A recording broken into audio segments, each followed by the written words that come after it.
Thomas Massie, the principled America First patriot, the man that they lionize as their great representative, the only man who truly cares about America, by the grifters, by the podcastians, the Tucker Carlsons, Dave Smiths of the world. Thomas Massie is their hero, and Thomas Massie is a scumbag. Let's get into it today. Thomas Massie breaking out today, this massive story going around from Cynthia West, ex-girlfriend of Thomas Massie. Let's listen to what she has to say. She's got some pretty damning stuff on Massie. Forms or identify any evidence or identify witnesses? Yeah. Did you comply with all those requirements? I did. And in the course of filling out those documents, did you by any chance list Thomas Massie as a potential witness? I did, yes. How did he react to that? Well, out of courtesy, when I started the process, I called him up to let him know. And he was very angry. And he said, you're just one person, that you can't make a difference, that you need to just walk away. And then he had $5,000 that he said that he would give me if I could just walk away. I didn't take it, though. Did he offer you a check? No, he has cash, so it's part of his cow money, right? It's his non-traceable money. Typical libertarian, dealing only in cash. I do want to be careful to say these are allegations, okay? As far as we know, nothing's been proven, but you can listen to her and see, what you think about if she's trustworthy or not as she speaks. Now, wait a minute. You said it's part of his cow money? Because he's got cows. He sells cows and he gets cash and he keeps it kind of. Yeah. He doesn't report it? No.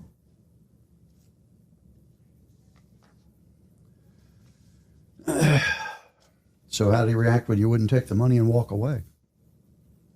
Well, he was very angry at that conversation. All right.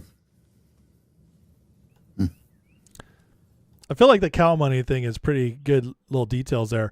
So she exposes him as a sexual deviant and said Massie DM'd her on X in August of 2024, not even 2 months after his wife died. Massie ended up getting her a congressional staffer job in D.C. Massie pressured her to be involved in deviant sexual behavior with him. Cynthia rejected, feeling extremely pressured and uncomfortable. When she rejected, Thomas Massie had her fired, bribed her, and threatened her not to file a complaint. The complaint was filed the same time period when Massie remarried to a different staffer 20 years younger than Massie, that's not allegation. He did marry a much younger woman. Man who screamed the loudest about transparency for Epstein turned out to be a scumbag himself. Maybe. Let's get into it a little more details. So she was talking to Marcus Carey, a prominent Kentucky attorney, seek advice. He interviewed her where she agreed to go on the record. 2 months after, the pair went on trips, and she'd visit him in Kentucky in Rhonda's home. Things heated up between them. He gave her a promise ring. Things were going great. In fact, Thomas helped West get a job working for Indiana Rep. This way she could travel to D.C. to spend more time with him. Relationship took a weird turn. He began requesting she do sex acts for him that made her uncomfortable. She rejected and then kept working. Shortly after breakup, she got a text saying she was fired, even though she was never written up. So she went to ethics and put out a complaint. So the ethics should have this on record. She knows Massie that she notified him he'd be named. She said he got very angry, and that's when he said that to her, when he was about to be in the complaint. Cynthia said he did what any other principled conservative would do, bribe her with $5,000 cash. Here's a bigger breakdown on it. Listen, this is a bombshell. And again, it's an allegation, okay? I don't want to be the guy who's like, oh, this is 100% true, and then it ends up blowing up in my face. I will say the timing is crazy because he's got his primary next week. This is not good for T-Mass, okay? Very, very bad for him as he's already been losing a ton of support. So would this surprise me? Absolutely not. Massie is a strange dude. He, I'm not saying I don't know what it'd be like to be widowed. God forbid it ever happened to me. But he got married really quick. He did. And went younger, got his Ozempic or whatever, lost all that baby fat, got a beard. He looks like a completely different person now. I mean, this guy, everything about him, except for the fact that he's held up and since he votes no on everything, he's like, oh, a hero. He's a hero of Congress. He's the only true principled one. Yeah, okay. That breaks down about 5 minutes once you go over his record, but I digress. I've already done that. This might be the thing that finally crushes him, though. And we already know Massie's terrified. He did that ad where he's like, me and Trump are buddies with the elephant and everything, and I vote for Trump all the time. And then he goes on Tucker Carlson, and not only does he totally throw Trump under the bus, but he makes all this stuff about how the other guy is getting funds from Israel and Massie's not. When we've debunked all that too. I went through everything. I exposed it all last week. But all that says he's panicking, and now this comes out, and I'm hoping one way or the other, this is the final nail in the coffin for Thomas Massie. It's not looking good for him. It's really not looking good for him. You know what is also not looking good is his whole take on Epstein. Right now, we have Michael Tracy, who's been one of the best reporters on all the Epstein stuff, reporting that there was no information sent to him for Epstein survivors giving their testimony to an oversight committee. But here's the problem. These Epstein people, these are the ones that have been traveling with Massie. They're going to Florida for this hearing to testify, but it's only Democrats going to be there. Is that a red flag or what? But listen to them break it down. Look, tomorrow is actually a very important moment in this investigation. For the first time, we're going to hear directly from survivors in a hearing format where they'll be able to tell their stories. They'll be able to answer questions from the committee. We're also going to be hearing from some folks here on the ground that were very involved in Palm Beach and the way this investigation at the local and state level really unraveled. I mean, at the center of this, of course, is former Secretary Alex Acosta.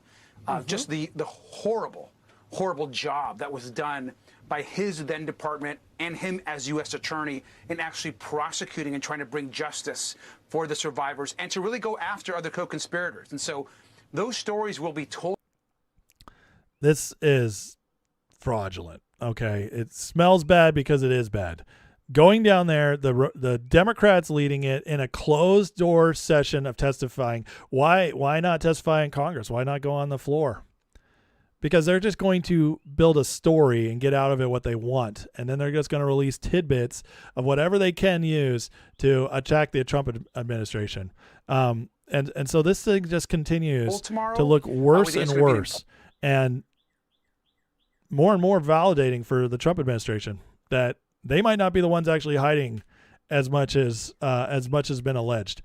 So that's fallen down. And then we got Marjorie Taylor Greene, Thomas Massie's buddy, the America First duo, the ambiguously gay America First duo of Fagaland, Marjorie Taylor Greene and Massie. Well, Marjorie Taylor Greene she's so America First that she sold her house in America and has now moved to Costa Rica. Yeah. That says nothing says America First like in your mansion in Costa Rica. MTG fled the country of Costa Rica. She's living in a $5 million mansion after selling her house in Rome. The exclusively reported on purchase of mansion in 2024. Costa Rica only allows for tourists to stay for 90 days. Does this mean MTG has applied for dual citizenship? If so, how long has she been planning to flee the country? Purchase of the property proves she began this process of a member of Congress. Oh, well, she's America First, America Only. Rules for thee, not for thee, from the woke Reich. I love the woke Reich. That is such a great line right there. Further evidence, MTG's fight with Trump has always been planned. She was always planning to leave Congress in America. Now she gets to cry victim and say, I was forced into exile. Calculate and fake. Tucker also, home in Qatar. How does someone making $180,000 a year as member of Congress afford a $5 million Costa Rican village? Insider training? But here it is. Looking out. Oh, it's so beautiful. Real Marjorie Taylor Greene posts on Instagram. I'm so thankful to start the next chapter with Brian Glenn TV, who just resigned his post covering the White House to go elope with her. So beautiful. Such a beautiful love story. Feel bad for her. Man, Trump's been so mean to her. Truth Hammer posts, way back when MTG came on the scene, I heard she made money in a construction business. My reaction was, cool. Glad we have another in Congress who knows some real business. Turns out all 25 taxpayer-funded public housing projects were granted to her by Obama's HUD. Some of them got mysterious accelerated approvals years faster than everyone else. So Marjorie Taylor Grifter has been doing this for a long time. And again, she came out the other week. It was like, Trump said it's good if I'm threatened. My kids are threatened because I deserve it. Can we believe anything these people say anymore? It just gets worse and worse. These are some of the worst people. They're just awful. And I'm so glad, thank God for X, because without X, we wouldn't have near this amount of exposure. I mean, I don't know what to tell anybody who still believes in any of these people, whether it's Tucker, Megyn, Nick Fuentes, Candace, you go down the list, Alex Jones. I mean, this has been, the last 2 months has accelerated the exposure like nothing we've ever seen before. You can barely keep track of it at this point. But these people, I mean, it's just, they're shameless too. That's the other part of it. Just absolutely shameless. Costa Rica. How can somebody claim to be an America First patriot and yet be living abroad? And yet there's people who are still buying her BS. It's crazy. At least Massie is, still in America as a cow farm. We'll see what happens when he loses his seat. Maybe he'll go join her.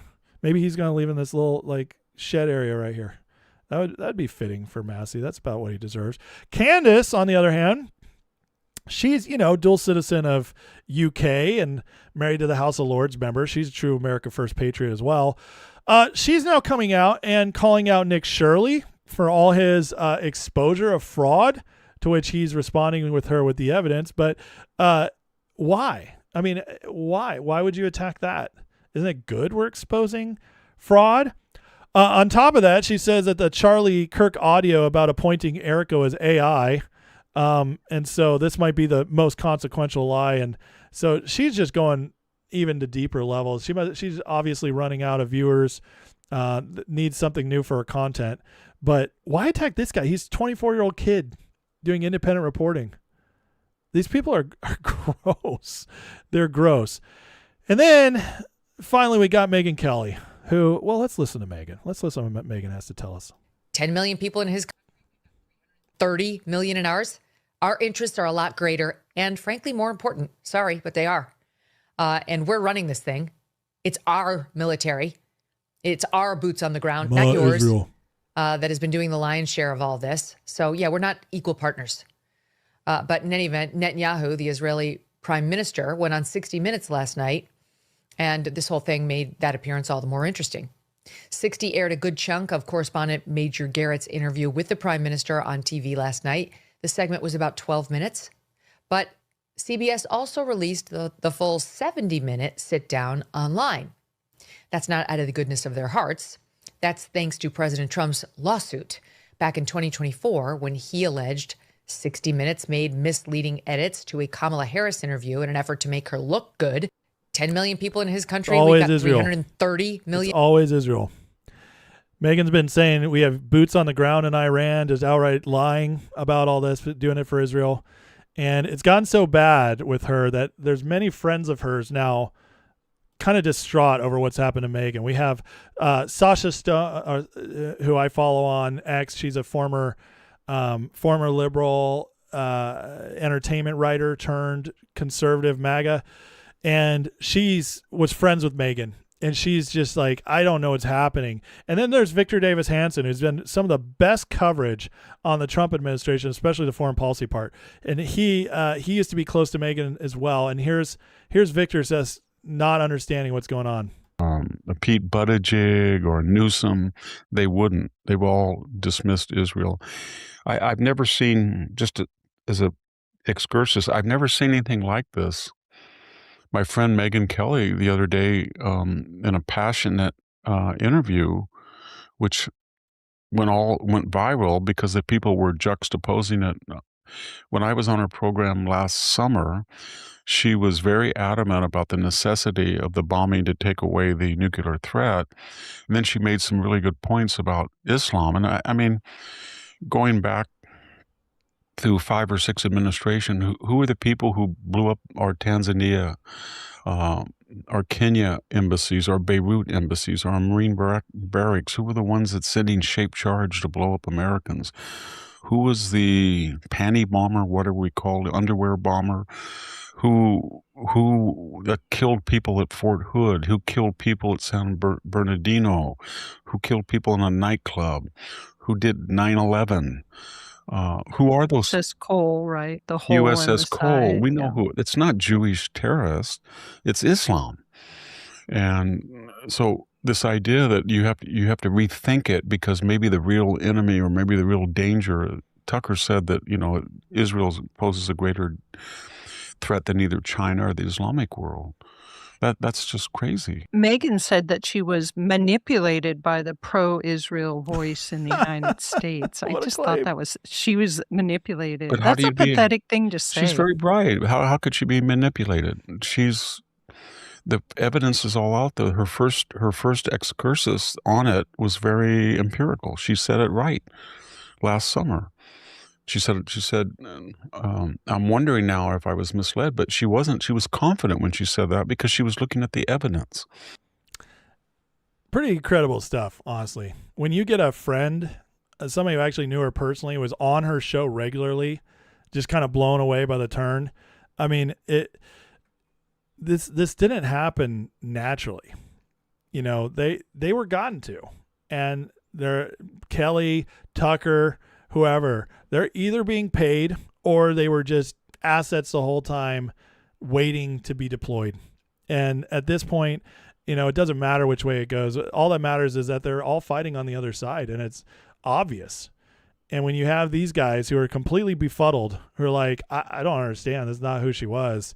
I mean, it kind of tells you all you need to know, how well they did their job, how well they implanted themselves. But even they have to come out now and call them out. So the grifters, man, they just it's ending for them quickly. It's really falling apart for them as more and more comes out, as they become more and more obvious by the day. And I love it. I absolutely love seeing it because, I hate dishonesty. And, one of the things about my show is like, I'm not perfect. I get stuff wrong, but I'm honest in my process. I'm honest about why I believe it. And I just can't, nobody pays for this. Obviously not. It took me 3.5 years to even get this many people watching me. And that's with a lot of consistency and a lot of shows being done. But, it makes me sick seeing these people. And you can kind of see it a lot, but sometimes it's easy to see it right away, right? And other times they get to you. You spend time with them. Like I say all the time how Tucker Carlson had me fooled for a couple years. But just when they start turning, when they start saying this stuff and it doesn't make sense, we're learning that it's actually on purpose. It's not that they're doing something, they're exploring something new. It's not that they're awakening. It's because they're seeding. These people are all in the media who have the money, who have the big platforms. The ones that are grifting are the ones who change up and who are going after the Trump administration. And to me, it's just another sign how well the Trump administration must be performing, because when you see stuff like this, and these are the biggest critics of the Trump administration from the America First side. I mean, come on. What are we even doing here? I at least try, guys. At least try. But again, some people are still going to follow him, and that's crazy to me. But thankfully, you guys are much too smart for that, and that's why you're watching this show. At least I like to think so.